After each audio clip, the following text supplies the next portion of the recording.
Fala aí, meu amigo ligado no Toque Passa, chegando nesta quarta-feira para falar de NFL, é claro, porque temos muitas coisas para conversar, inclusive fica a dica aqui embaixo, você que reclamou que o vídeo está ficando muito longo, aqui embaixo na descrição tem um índice para você ir direto para o assunto que você mais se interessar, né? Eu escrevo lá tudo que eu conversei em cada minuto e você pode ir direto para aquele minuto específico para saber o tema que mais te interessa, né? Eu queria fazer mais vídeos, seriam mais vídeos ao longo do dia, vídeos mais curtos, mas o Toque Passa é apenas uma parte da minha rotina aqui, eu tenho outras coisas de trabalho também. Se um dia, porventura, Deus queira que o Toque Passa vire minha principal atividade, aí a gente muda isso aqui, faz mais vídeos mais curtos, porque eu quero falar do máximo de assuntos o possível no Toque Passa, para que mais e mais gente vão entendendo o que é o futebol americano e por que isso aqui é tão apaixonante.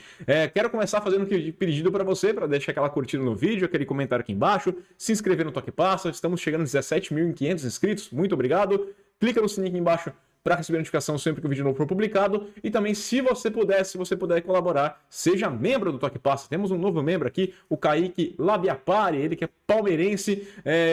Bom, muito obrigado de coração mesmo pela ajuda. Eu sempre faço agradecimento aqui embaixo, porque, cara, é demais. É muito bom mesmo. Eu não quero fechar conteúdo, já falei aqui. Quero que o conteúdo fique aberto para mais gente conhecer mais e mais de futebol americano. Então, eu dou pequenas vantagens para quem é membro. Essas vantagens vão crescendo conforme o tempo for passando, mas hoje já tem grupo no Telegram, vai ter conteúdo de texto exclusivo lá. Então, se você puder, seja membro aqui do Toque Passa. Vamos nessa então, roda a vinheta.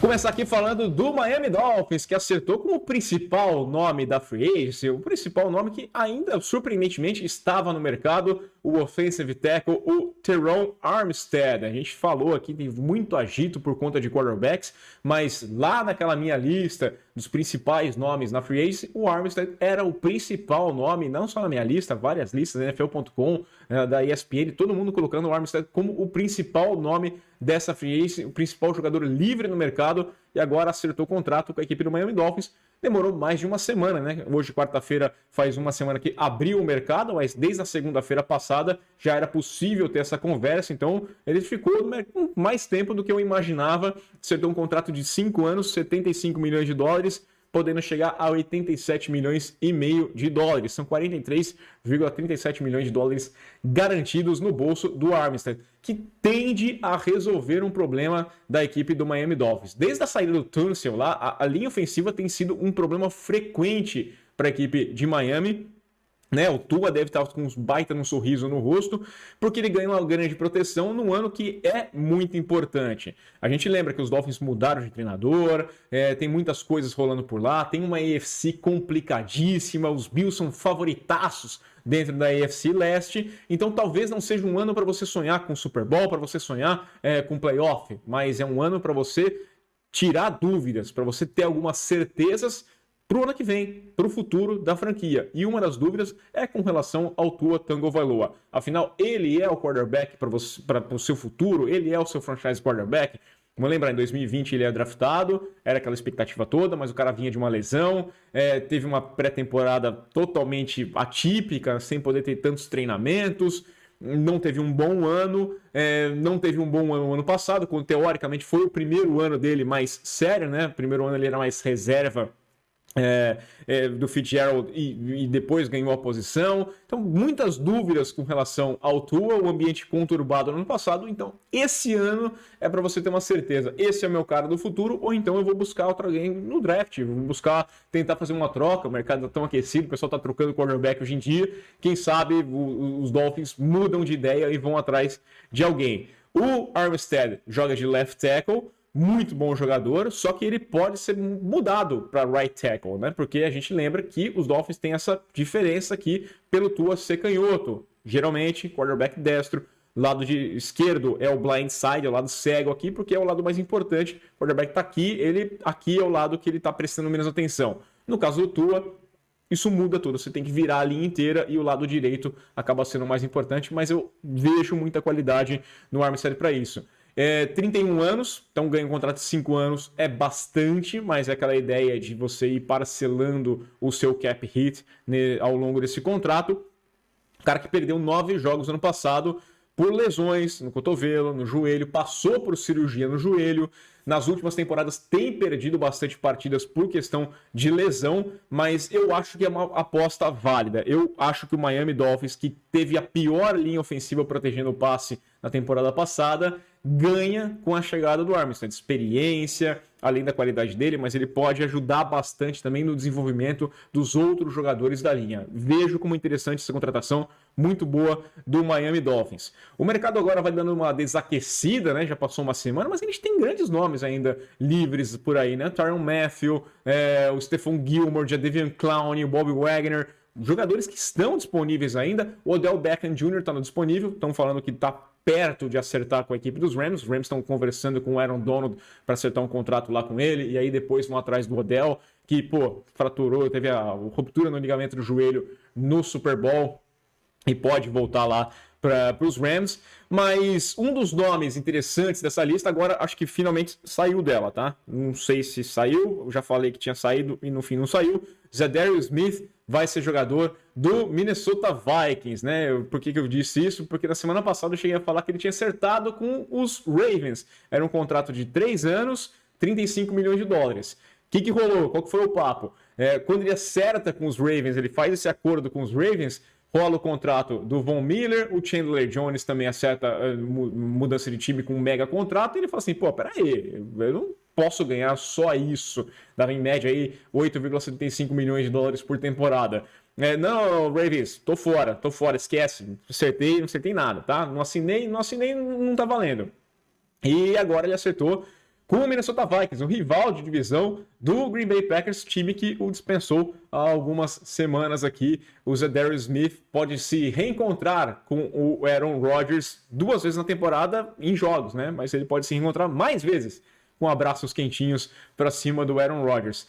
Ganhou um contrato muito melhor, um contrato de 3 anos, 42 milhões de dólares, podendo chegar a 47, com aquelas bonificações que podem ser adquiridas ao longo do tempo. Então ele muda aqueles 8,75 milhões de dólares por temporada para 14, nada mal, tá bem melhor. O Za'Darius Smith, que é um jogador muito, muito interessante. Gosto de imaginar como é que vai ser. Daniel Hunter de um lado, o Za'Darius Smith do outro. É um sistema novo de defesa. É um time novo com mudança de treinador. É um time que pode brigar, pode sonhar com vaga em playoff, porque está numa NFC bem enfraquecida e tem um quarterback mais confiável, né, do que outros times por aí, né? O Kirk Cousins, por mais que você tenha algumas críticas lá, ele consegue entregar. Ele é, na média, pelo menos, ele não é um cara horrível. Acho que pode brigar. Ainda vejo os Packers como favoritos na divisão, mesmo perdendo com o Devonta Adams. É o favoritaço a levar a divisão, mas a equipe dos Vikings podem sonhar com alguma coisa, podem dar uma brigada mesmo em ano de chegada de novo treinador. O Za'Darius Smith não jogou basicamente na temporada passada, teve uma lesão logo no primeiro jogo, passou por cirurgia, voltou só para os playoffs naquele jogo contra os 49ers que ele acabou sendo eliminado, mas é um cara com muita, muita qualidade mesmo nos últimos anos. O cara foi Pro Bowler 2 vezes, foi All Pro, então, tem muita, eu gosto. Acho que é uma baita contratação dos Vikings, além de dar aquela mexidinha na equipe do Green Bay Packers. Quem também acertou o contrato foi o Leonard Fournette, volta para a equipe do Tampa Bay Buccaneers, ganhou um contratinho de 3 anos, 21 milhões de dólares. Ele que tinha visitado os Patriots, né? Mas até achei estranho visitar os Patriots com tantos running backs. Falei que eles poderiam estar fazendo aquele esquema, né? Pega todos os running backs que você tem no mercado e depois tenta trocar por um time. Poderia ser esse o caso dos Patriots, mas o que você faz no Fantasy. Mas pouco mercado, né, pro Fournette. Convenhamos, 27 anos já, o cara tá 5 anos na liga, 5 anos levando pancada, running back perdeu muito valor, o pessoal entende que um cara desse pode acabar não sendo tão confiável com relação à lesão, você pode buscar alguém no draft por muito menos dinheiro, então volta para lá, mantém aquela sintonia com o Tom Brady. Ano passado ele melhorou bastante na questão de receber passe, que foi um problema no primeiro ano dele. E a gente sabe como que o Brady gosta de ter esses running backs que recebem passes também. Então o Fournette é um bom ganho para a equipe do Tampa Bay Buccaneers. Agora vamos falar do nosso assunto principal aqui. Eu quero falar de quarterbacks, né? Inclusive ontem a gente bateu um papo com o Rafão, quando eu tava para gravar, rolou a notícia do Matt Ryan, do Jameis Winston, então ficou um pouco passando por cima desse assunto todo. Quero voltar agora e também fazer um convite para vocês. Se você gostou da entrevista com o Rafão, se você gostou do bate-papo que eu tive lá com a cara da NFL no Brasil, se você não viu ainda, o link tá aqui em cima, aqui embaixo na descrição tem também. Se tiver uma sugestão, quer que eu converse com mais outras pessoas, se gosta de um comentarista, gosta de outro, mande aí um comentário que a gente tenta fazer um contato aqui, né? Conheço muitos são colegas de ex-colegas de ESPN, colegas de corredores aí de eventos, então manda aí, a gente tenta fazer um contato, tenta trazer mais gente para bater papo aqui no Toque Passa. Falar um pouquinho sobre o Matt Ryan. Matt Ryan acertou, foi trocado com os Falcons, né? Falcons e Colts acertaram uma troca, Matt Ryan vai para Indianápolis e os Falcons levam uma escolha de terceira rodada, um preço barato, se você for lembrar quanto que os Colts pagaram pelo Carson Wentz, mas compreensível, né? Pela situação toda. E o Matt Ryan mantém aquela tradição dos Colts, a tradição recente, de apostar em quarterbacks veteranos, né, que já se vão provados, você não vai arriscar em draft nada, e você pega um cara que, bom, depois do Philip Rivers e do Wentz, eu acho melhor, né? Acho que o Ryan é um upgrade na sua posição de quarterback, é um cara que tem gasolina no tanque ainda para render, que pode conseguir alguma coisa, pode ajudar esse time. A equipe dos Colts deu alguns passos atrás com relação aos recebedores, precisa focar nisso no próximo draft, precisa melhorar o corpo de recebedores para receber passe do Matt Ryan, mas é um ganho. O Ryan até falou na apresentação dele que ele se inspirou também nessa história do Stafford, do Tom Brady, mudar de ares, ter um novo caminho e buscar um futuro melhor. A imagem do Matt Ryan ficou muito atrelada ao Super Bowl 51, inclusive estou com a cabeça aqui para lembrá-lo disso aqui, né? E também lembrar o nosso amigo Julian Edelman, que ele falou que era só um time, tá? Não vem com esse papinho de ficar treinando com o Tom Brady, não. Mas passa pelas mãos do Matt Ryan aquela pipocada dos Falcons, mas não é culpa exclusivamente dele.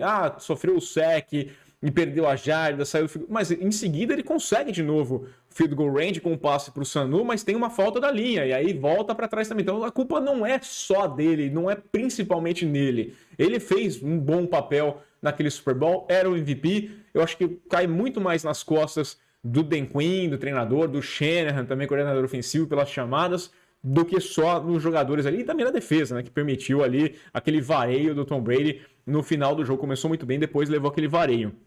O Matt Ryan deixa também como legado lá para os Falcons um cap hit, um dead money de 40 milhões 525 mil dólares. Muita grana, é recorde. Nunca tivemos um dead money tão grande assim na NFL. Uma coisa, olha, impressionante mesmo.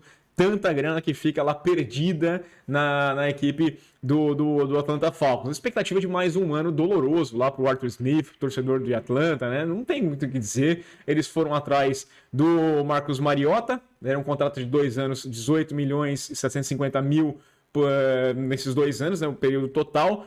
O Mariota já tem o conhecimento do Arthur Smith, os dois já trabalharam juntos na equipe dos Titans, mas é um quarterback ponte, né? Vamos lá, esse ano esses 40 milhões vão fazer falta, não é ano para brigar por nada. A NFC Sul fica mais fácil do que nunca. Falava que a AFC Leste era fácil pro Brady, a NFC Sul, meu Deus do céu. E pensa no que vai acontecer. Próximo draft, esse draft não é tão bom de quarterback. No ano que vem você pensa muito bem o que fazer. Os Saints, mais um time da NFC Sul, trouxeram de volta o Jameis Winston, contrato de 2 anos, 28 milhões de dólares. E vão apostar no que foi o ano passado, né? Jameis Winston, Taysom Hill, né? O problema foi o Winston ter se machucado, mas não sei, poderia ter tentado alguma coisa diferente, né? Sei lá. Você já sabe o que vai sair do Jameis Winston.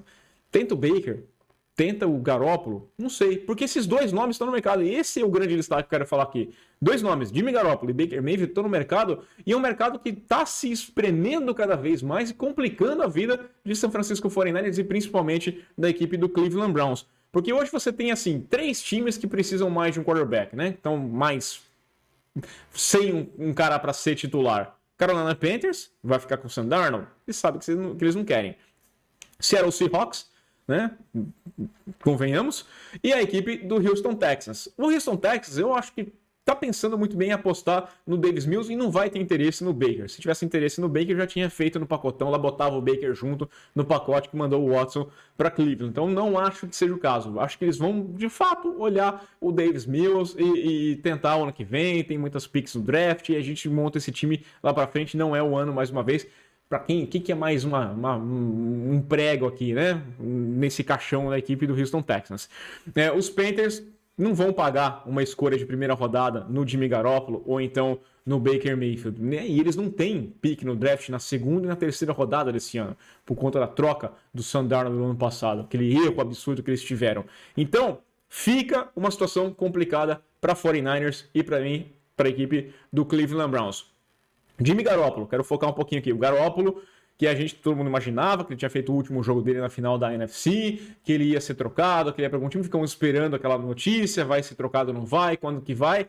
Ele passou por uma cirurgia depois do que ele deveria ter passado, ele devia ter feito essa cirurgia antes, mas eu acho que foi de propósito, porque agora ele só é um período de 16 semanas de recuperação, cirurgia no ombro, volta a jogar só ali para final de junho, começo de julho. Então é um cara que nenhum time vai de fato fazer uma troca por ele, porque não sabe como é que ele vai estar, qual é a condição dele. Então, e ele nesse momento está ocupando 25 milhões e meio de dólares do cap da equipe dos 49ers. Por que eu acho que foi de propósito? Porque meio que ele vai querer decidir o futuro dele. Eu sei que as opções são muito menores nesse momento.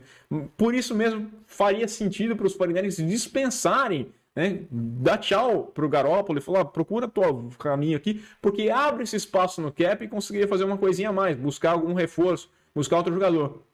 Eu não consigo entender muito bem qual é a vantagem de você ter o Garoppolo hoje no seu elenco, ocupando esse espaço todo de cap, por mais que os 49ers tenham arrumado um pouquinho a casa ali,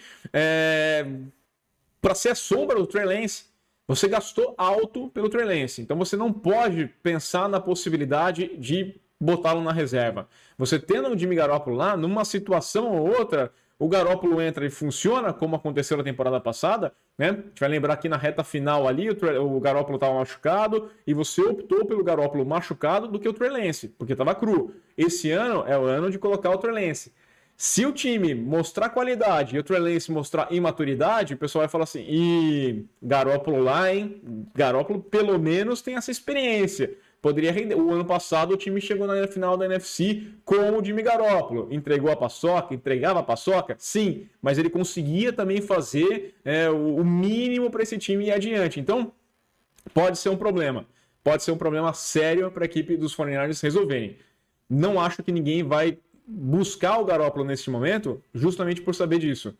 A chance do Garoppolo ser dispensado antes do dia 1º de junho é grande. Ou então os 49ers estão falando assim, não, vou mantê-lo aqui. E aí, os Browns não podem fazer muito, porque o clima não é dos melhores para o Baker Mayfield lá, né? Vou manter o cara por aqui, vou começando a pré-temporada, vou mostrando, e aí alguém vai ficar desesperado. Alguém tem uma lesão, ou então o cara não está rendendo muito bem, e alguém me oferece alguma coisa. Vamos lembrar aqui a equipe dos Vikings, por exemplo, com o Bridgewater, se machuca, e aí você vai lá e busca um quarterback. Pode ser a situação. O que os 49ers podem estar imaginando é justamente isso. Eu consegui alguma coisa em troca do Garoppolo lá para frente. Não pensando nesse draft, pensando no próximo.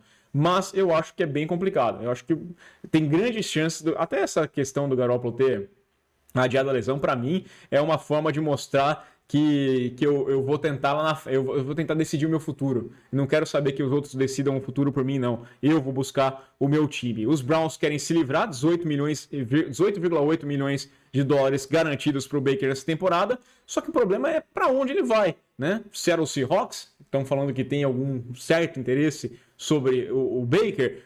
Os Lions poderiam ser um destino entre Goff e Baker. Eu prefiro o Baker, acho mais quarterback, né? Goff meio que já mostrou o que ele pode fazer. Mas você tem um draft que, por mais que não tenha grandes opções, eu gostei bastante do Pro Day do Malik Willis. Ele mostrou um braço muito forte. O Kenny Pickett, para mim, é o quarterback que está mais pronto para chegar e jogar. Então, a equipe dos Panthers, que eu não acho que deveriam buscar um quarterback com a sua pick número 1, mas podem fazer isso se de fato perceberem que o braço do Malik Willis é interessante ou que o Pickett está pronto para jogar. Tem muitas e muitas variantes nessa jogada. Eu só sei que esses dois nomes, né, principalmente o Garoppolo, é o grande problema. O Garoppolo, lá em janeiro, você sabia que ele ia ser trocado. E você não trocou, perdeu um timing. Né? O mercado se arrumou, com o Carson Wentz indo para o Commanders, para o Matt Ryan indo para os Colts, para o Watson indo para os... Cara, todo mundo se arrumou. Os Broncos levaram o Russell Wilson, o Watson foi lá para a equipe dos Browns. Todo mundo se arrumou de quarterback e o Jimmy Garoppolo ficou lá. Virou um mico. É impressionante. Um cara tão lindo desse e ninguém quis. Ninguém tirou para dançar. Acho que é a primeira vez na vida que o Garoppolo sofre uma rejeição dessa. Enquanto isso, lá em Cleveland, o Baker tá bem desanimado, bem triste com tudo que tá rolando. Essa é a minha opinião, quero saber a sua. Deixa aí o seu comentário, curte o vídeo assim no canal e a gente volta. Aquele abraço.